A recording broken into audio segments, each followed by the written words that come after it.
Hi everyone, it's Mrs. Summer here to talk about lesson 608, particles to moles conversions. So in this lesson, the goal is to convert particles of a substance to moles of that same substance using Avogadro's number. Make sure you have your periodic table and the map out. Recall to using your scientific notation on the calculator. So if you recall, since Avogadro's number is equal to 1 mole, it will be the conversion factor between moles and particles. So last lesson, we used this conversion factor. Today, we're going to be using this one. And this is the map part that you are currently using for this lesson. So how many moles of M3N2 are in 8.5 times 10 to the 24th molecules of Mn2? I'm given 8.5 times 10 to the 24th molecules.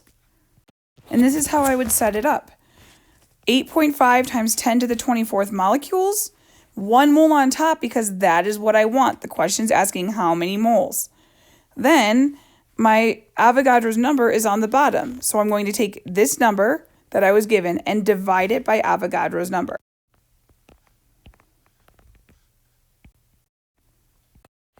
And I get 1.41 moles as my answer. You try.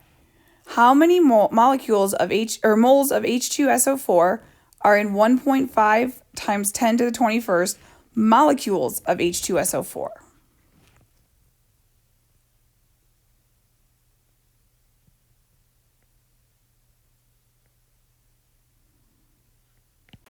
So this is how I would set it up. 1.5 times 10 to the 21st molecules and 1 mole on top of my conversion and my 6.02 times 10 to the 23rd molecules on the bottom so that my molecules can cancel.